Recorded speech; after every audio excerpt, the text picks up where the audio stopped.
危機的状況をプラスに変える動画版日本語で USA。 アメリカ不動産を3人のリアルターがオハイオ、カリフォルニア、ハワイから読み解きます。こんにちは。こんにちは。今日は、不動産の価値を上げる決め手という内容でお話ししたいと思いますが、どんな感じですか？コロナは各地。カリフォルニアはもう本当に、全米もそうですけど、もうまた増えてるので、また州知事が結構、もうロックダウン的な感じで、レストランとか美容院とかエステティックサロンをまた閉めましょうっていうことに通知しました。もう決まっちゃったんだってか、今クローズなの？一応またね、パティオ席とかは OK なんで、結構外を出てみると、パティオでどうぞっていう風に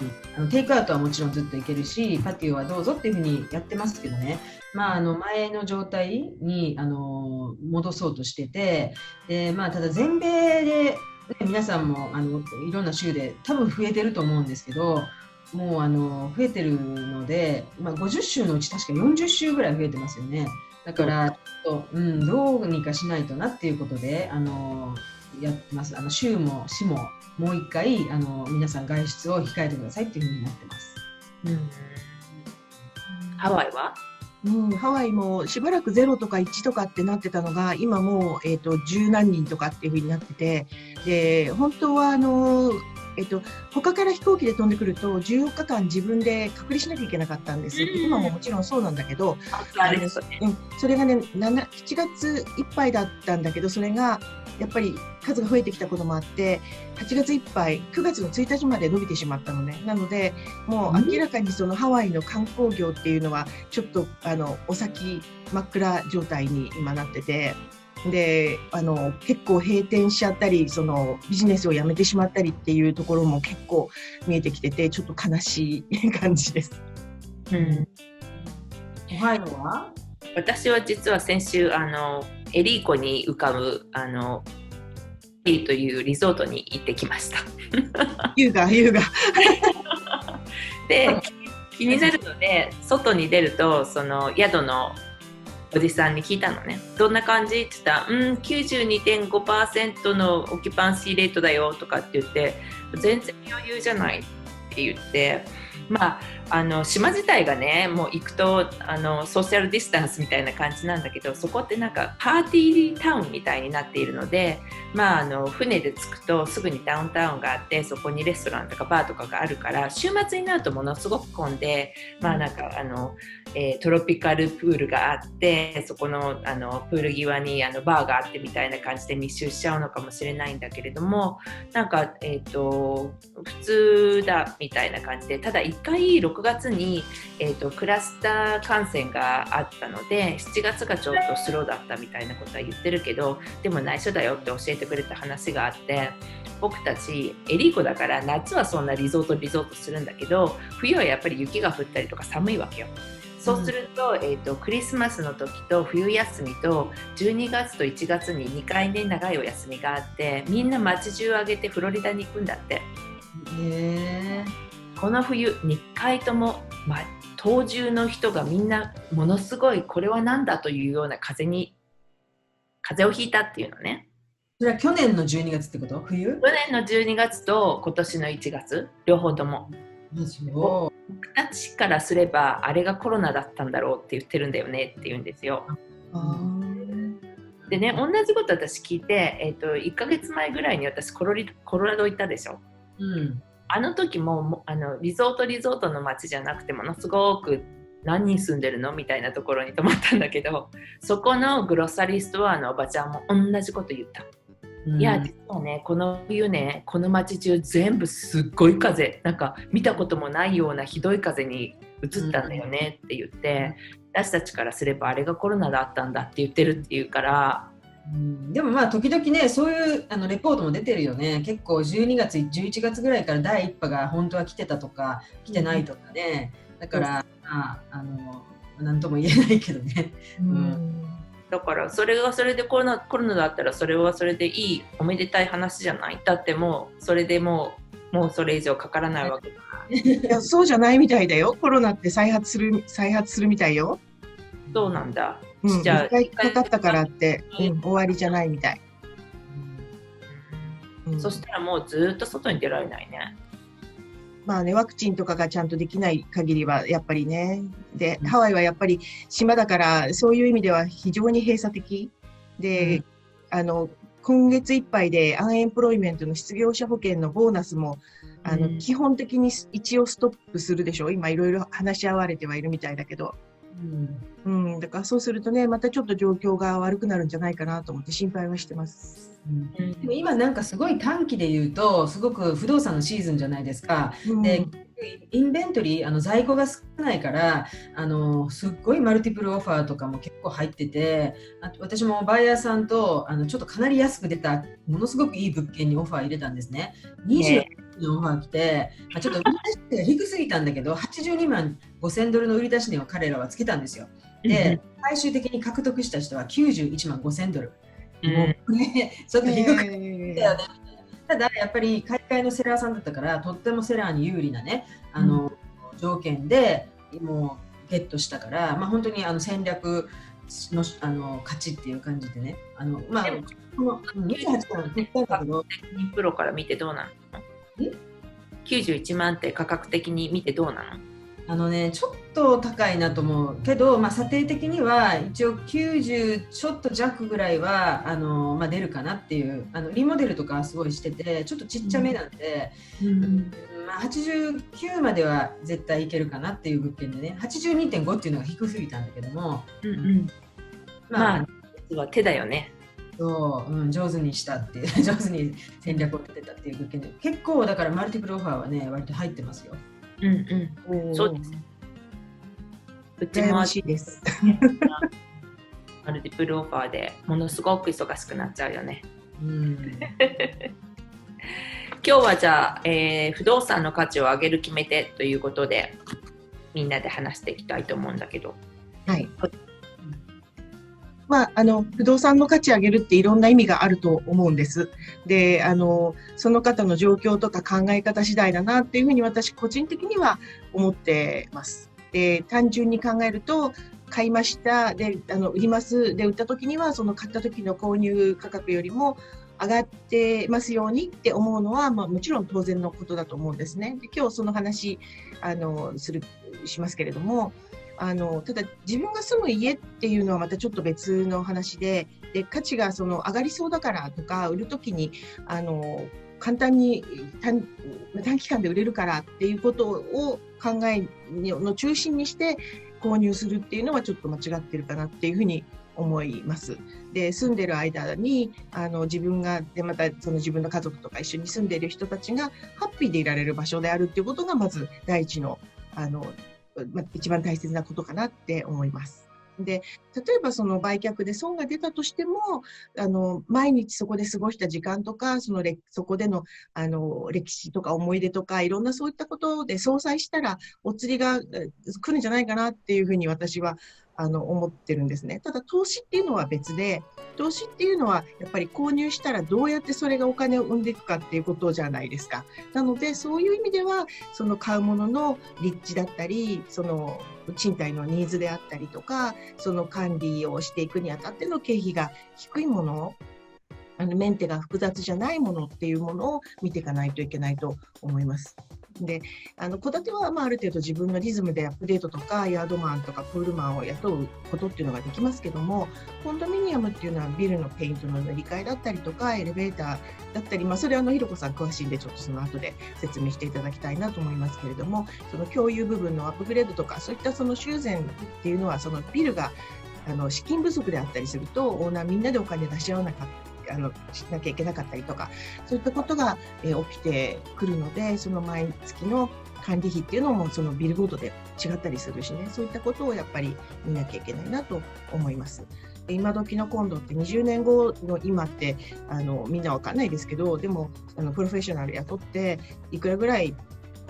使わなきゃいけないのかなっていうのの研究してたりもしてますので、それはエスクロに入っている時にそういった書類をちゃんと見ていただいて、で、そのコンドミニアムが自分のビルにどれだけのその知識を持って取り組んでいるかっていうのを見ていただかなきゃいけないかなと思います。で、そういう意味ではその投資物件っていうのは、日本は角地が好まれるけど、アメリカっていうのはプライバシーとかセットバックとかがあるんで、奥まった方の家が好まれるじゃないですか。なので、そういったその文化の違いとか、その様々な人種が住んでますので、そういったところのお勉強っていうのも、その購入の時にはしていただきたいなと思います。そうですね。今マミさん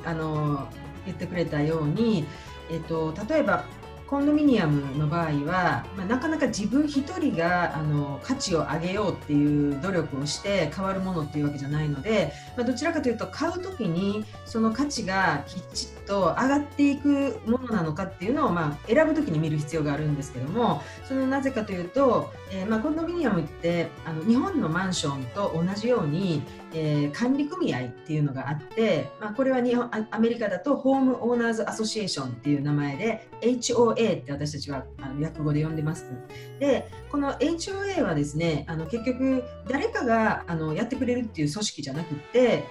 共同組合っていうか組合なので、誰が組合の構成員かというと、住人の例えば100世帯の家だったら100人の人たち全員の、共同組合なんで、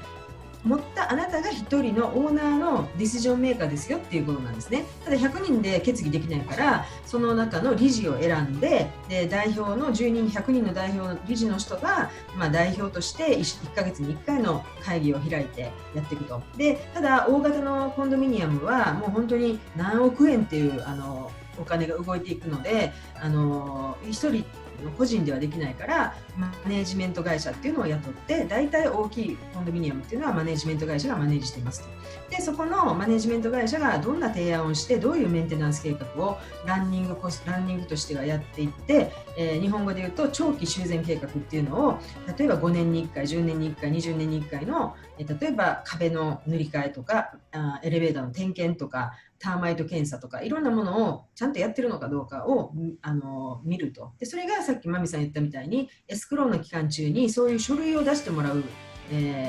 ルールになっているので、それを読んで、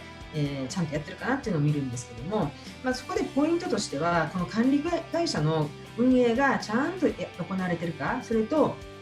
例えば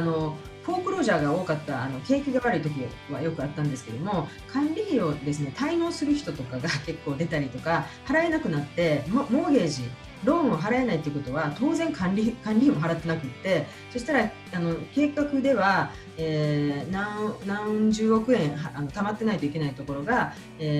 積立金の今の現状で 60% しか貯まってませんと、みたいなことが起こると、結局何が起こるかというと、勝った後で理事会で協議した結果、1世帯ごとに150万円、200万円ずつ、追加徴収しますよと、大規模修繕するためにはお金が足りませんと、なのでこういうことしますよみたいな、後で追加徴収が来るみたいなことが起こるんで、それをちゃんと見極める必要があるんですね。ただそれをやっぱりちゃんとやっておかないと、私の感覚では80年代の物件っていうと、もうこっちの感覚だと比較的新しいコンドミニアムですけど、もうすでにパイプのあっちこっち水漏れとかね、いっぱい出てきてるのがやっぱりよくあるから、もうすでに80年代って言ったらね、日本だと古いねって感じかもしれませんけど、やっぱりそれなり古いから水漏れとか結構あるんですよ。だからちゃんとメンテナンスされてるのかなとか、その辺が大事で、あともう一個ちょっと気をつけないといけないのは、後々賃貸で回そうとかですね思ってる人は、レントのレギュレーションがあって、例えばこの物件の中で賃貸契約をしてもいいとか、全くダメっていうコンドミニアムもこっちは多いですね。向こうもあるかも、そちらもあるかもしれないけど、ここは 100% オーナーまたはオーナーの直接の家族しか貸せませんみたいなコンドミニアムも極端な話あって、他には、テナントさんの比率を 25% に抑えなきゃいけないみたいに、テナント比率を抑えてるということは、すでに貸してる物件が多いということは、今から貸そうと思ったらウェイティングリストに並ばないと貸せないんですよね。そうすると投資で買おうと思っても貸せないみたいな事実が後で発覚するとか、そんなことがあるので、結局、価値を上げるっていうところで管理組合にインボルブをすることもできますので、こういうふうにしていきましょうみたいに理事になって発言していくと、もう価値を上げていくっていうのにも自分もインボルブできるし、なかなかね個人でそういうのが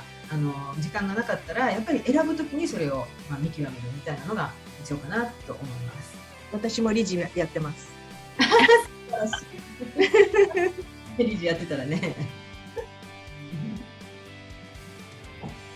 一軒家の方をじゃあ私が話します。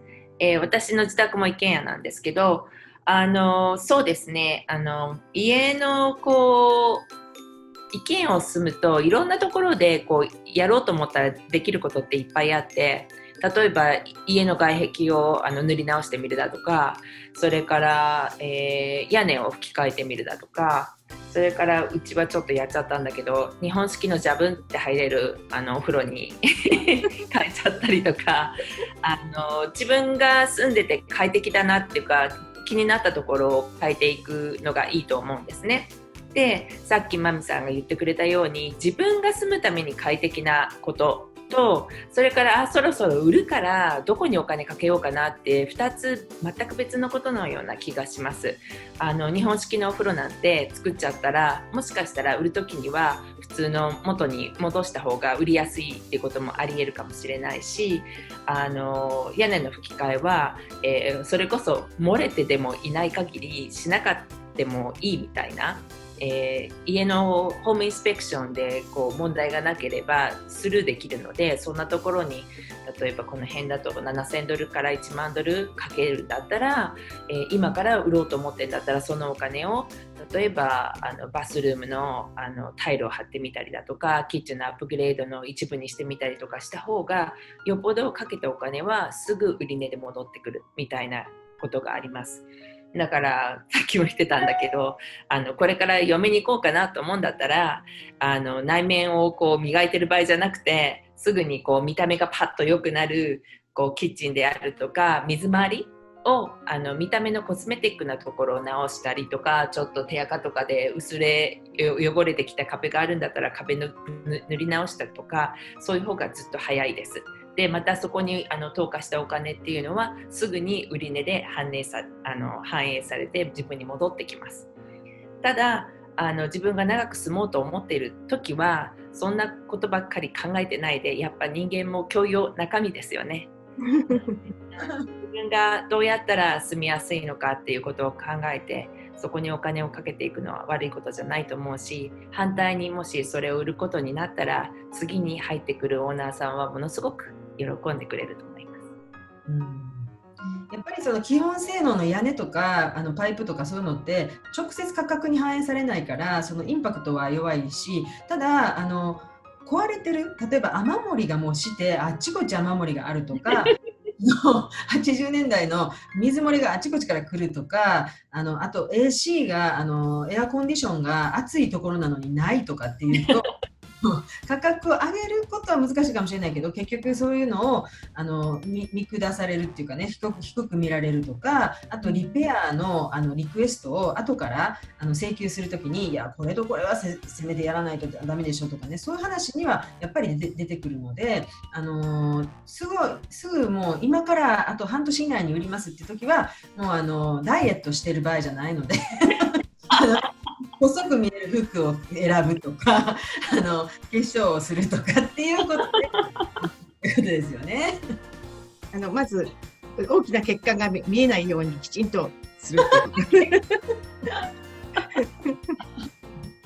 かりました、はい、皆さん不動産の価値を上げる決めてどうでしたでしょうか。自分で受けてるしありがとうございました。また次回お会いしましょう。